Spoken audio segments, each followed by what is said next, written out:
और कैसी स्थिति बनी थी जो हम लोगों को पता नहीं है, मतलब बहुत, मतलब कितने लोगों को नहीं पता होगी जो सुनना चाहते हैं, ऐसी क्या स्थिति बनी थी वहाँ पे किधर? इमरजेंसी के टाइम पे? इमरजेंसी में तो भय ही भय था सबका।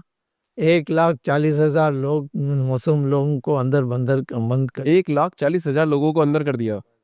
जेलें भी थी क्या हमारे पास इतनी? हाँ जेल नहीं, क्या कोई स्कूल को बंद कर के वहाँ बंद कर देते। अच्छा, स्कूलों में ही? हाँ ऐसे ऐसे स्कूल स्कूल को छुट्टी करके उसमें उसको उन्होंने वो तो कोई बड़ी बात नहीं है।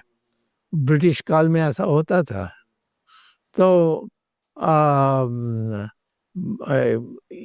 कोई कोई आंदोलन हो ही नहीं सकता था, कोई भी खड़ा हो जाता तो उसको पकड़ लेते थे। पता हम, जैसे मैं और हमारे जो आसपास के लोग हैं वो क्या बात करते हैं कि इमरजेंसी के टाइम पे इन लोगों ने बहुत पैसा लूटा लोगों से, और हजारों करोड़ रुपए इनके पास इन्होंने इकट्ठा कर लिया। ठीक है, वो ना ये सच बात है क्या देखिए, जब ऐसी? हम नेचुरली जब इतना डर पैदा कर दिया है और आप आके कहते हैं मैं कांग्रेस पार्टी का ये हूँ और मैं आपको जेल भेज दूंगा या मुझे 5 लाख रुपए दीजिए, लोग अपना जेवर उतार के देते थे। ये सच्ची घटना है? ऐसे जेवर नहीं, उतार ये के दे तो देंगे, मैं पैसा दे जानता हूँ, देंगे? मैं जानता हूँ, इसीलिए तो इंदिरा गांधी हारी। हाँ। नहीं तो चुनाव हारती। नहीं यार। इतनी पकड़ थी सारी प्रशासन ये वो, इंदिरा गांधी खुद हार गई, बेटा भी हार गया। हाँ। वो इतना गुस्सा था पब्लिक में कि हमारे साथ ये अन्याय हुआ। तो वो हजारों करोड़ रुपए जो लूटा गया, सारा पैसा वो लिया गया, वो आज काम आ रहा है मैंने चुनाव ध्यान में? नहीं दिया, वो हो सकता है, मैं तो मतलब समझता ऐसी हूँ। बातें बोलते हैं आसपास नहीं के। नहीं बोलते हैं, मैं तो समझ कहता हूँ ना कि वो सब कुछ छीनते थे, तुम्हारी गाड़ी उतार के पकड़ के ले जाते थे।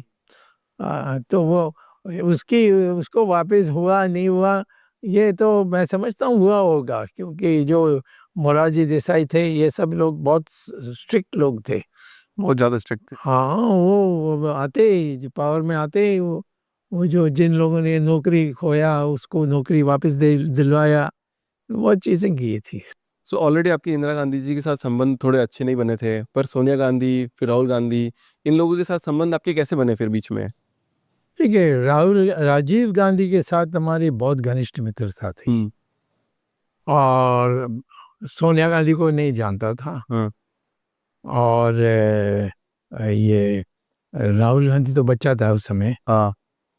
प्रियंका भी थोड़ी ज़्यादा उम्र में थी बस।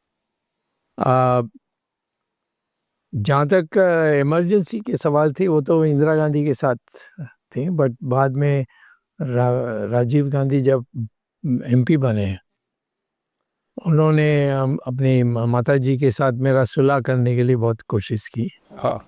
ज्ञानी जैल सिंह ने भी बात की थी, और इंदिरा गांधी से फिर मेरी बार एक भेंट भी हुई थी।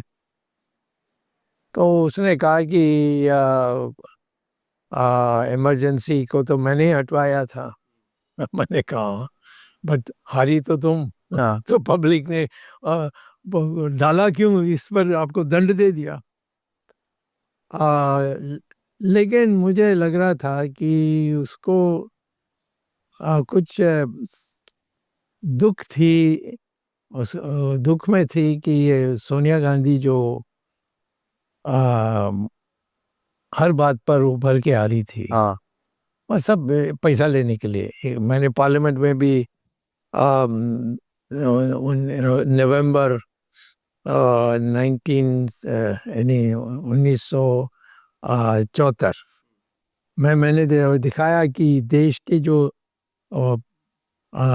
इंफॉर्म ये जो सरकार अधिकृत लाइफ इंश्योरेंस कॉरपोरेशन, ये सारी चीज इनकी जो बेचना, उनकी जो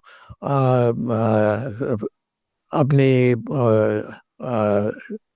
इन्हीं अपने अपनी एक लाइसेंस जैसे वो करते थे उनकी इंश्योरेंस के लिए, वो सब सोनिया गांधी उसकी पैसा लेती थी उस टाइम पे? हाँ, तो मैंने पार्लियामेंट में उठा दिया हाँ। और हंगामा हो गया। और इंदिरा गांधी भी बहुत गुस्सा होकर, नहीं क्या नहीं, वो उसने हमारी बारी गाली दूसरों लोगों से करवाया। मैंने कहा ये सब करो, परंतु सच बात है कि तुमने अपनी बहू को ये सारी उपलब्ध कराई, ये इलीगल है, मैं केस डाल दूंगा। फिर इंदिरा गांधी दूसरे दिन आकर कहा कि ये सब विड्रॉ कर लिया हमने।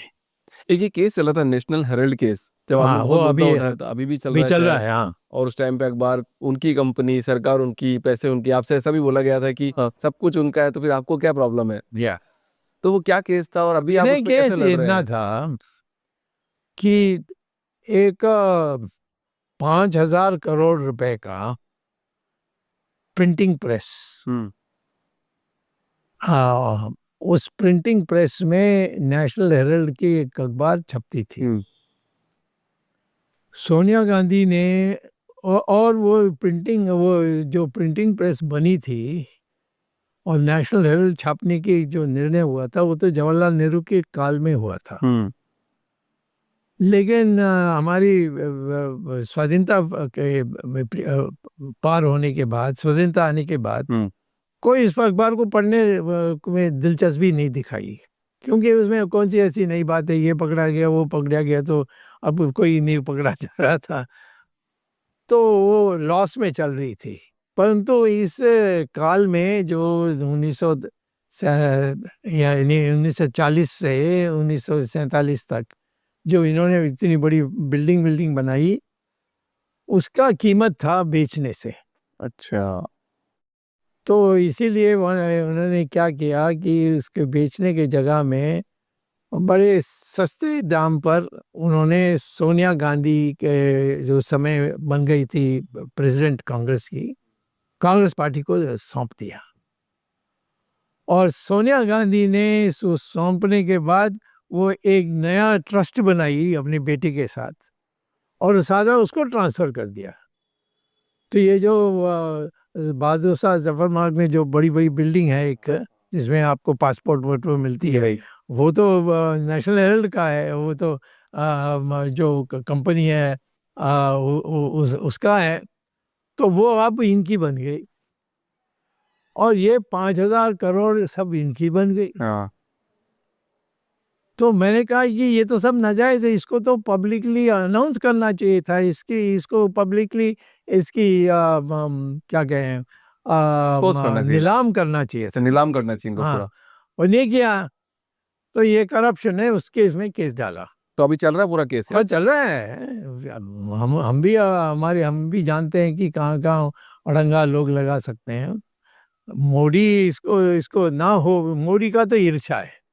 स्वामी मेरी पार्टी में सिर्फ मैं हूँ और कोई नहीं है, बाकी सब सेवक हैं, और मैं आ जाऊँ अपनी अपने बल पर, उसको पसंद नहीं है।